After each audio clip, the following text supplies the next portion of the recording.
Hello partners, this is my exposition about Emirates legal agreements to operate in Mexico City Airport.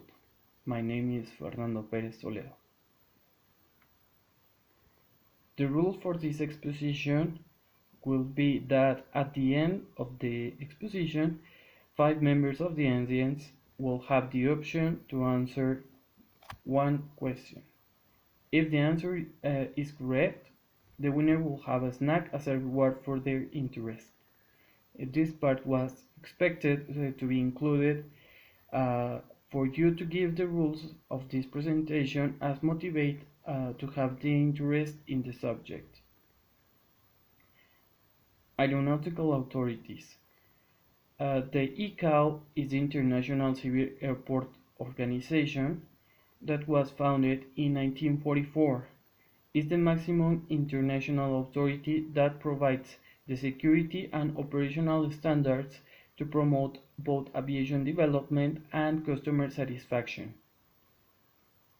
Meanwhile, the AFAC, the Federal Agency for Civil Aviation, is the government's and in Mexico maximum authority that regulates and enforces the standards for aeronautical operations in Mexico. It's related to the ICAO. And this is Emirates. Mi familia y yo siempre volamos por Emirates. Mamá y papá siempre dicen, los desayunos son geniales. Papá prefiere el almuerzo, pero a ambos les gustan los bocadillos y la cena. La abuela siempre dice que la tripulación es tan encantadora y siempre están si necesitas algo. Mi tío ama a Emirates por los miles de canales. Además, el abuelo nunca se perdería un partido en vivo. Y mi hermana, si alguna vez me hablara, diría que es el wifi gratis. Obvio, volando por Emirates cuentas con mucho más. Tanto que hasta el bebé te diría, vuela por Emirates, vuela mejor.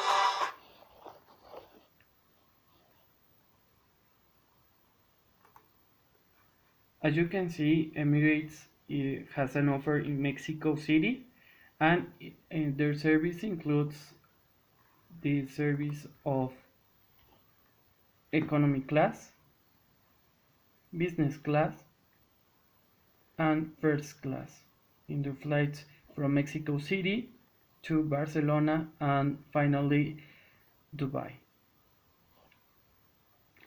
The airport regulation that was updated in 2016 says that if an airline of passengers wants to operate in any airport of Mexico, it's an obligation to give the legal documents that are the articles of incorporations that in case of for foreigners from the country of foundation and has to be by the Mexican law.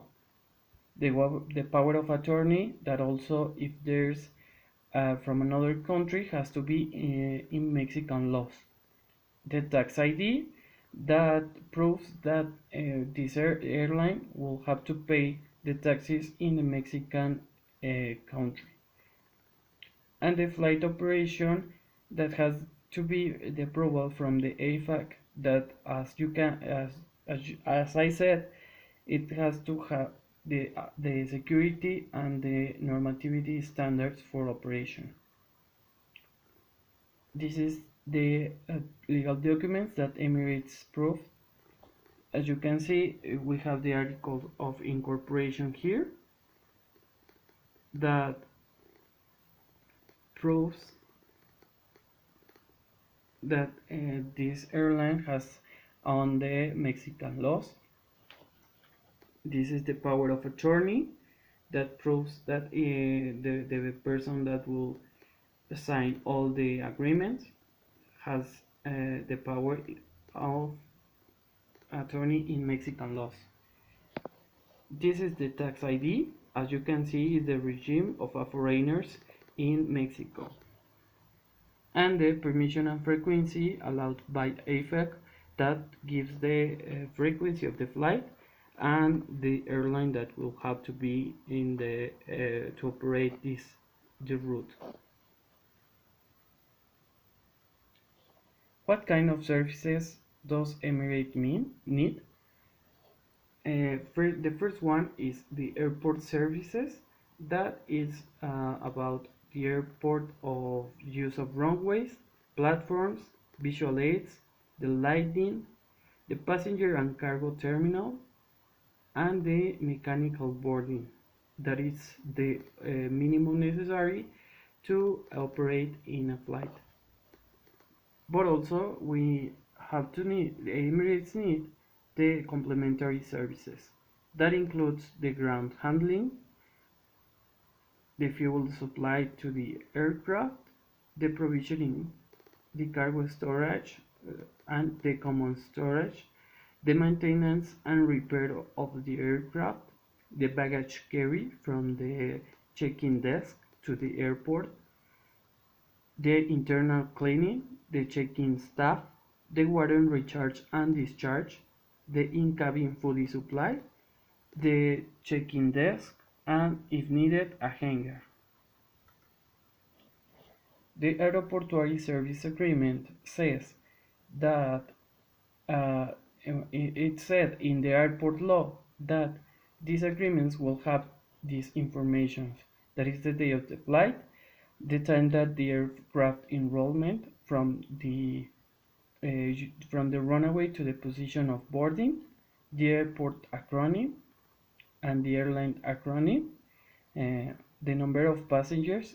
That's because the weight is in minimum and maximum from the use of ground, and all this will have to give you the price of TUA, and it will have the price or the payment that has to give Emirates for the airport.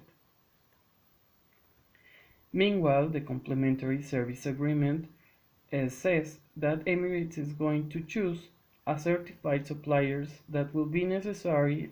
It will have the necessary services to satisfy the regular operations. As you can see, they need a standard agreement to have these services. And you can see this is the service of in cabin in supply, the food supply, the check-in services, and this is a dispatch services. This is an example of a common handling agreement. As you can see, it says the kind of the aircraft that is used, the rates will have to pay for each service, and the kind of services per turnaround, or it can be a per noct service.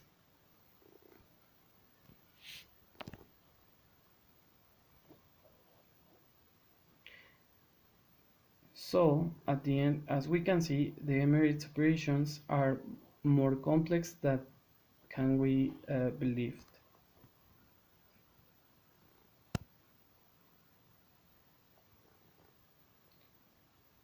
This is the reference, the airport law, and the manual for marketing of airport complementary and commercial services. This is the questions that expected to be included, and as you can see, the first one is which are the most important actions for ICAO and AFAC to tell 3 of the 4 legal requirements to make an agreement with the airport of Mexico City. Say 1 example of airport service and 1 example of a complementary service.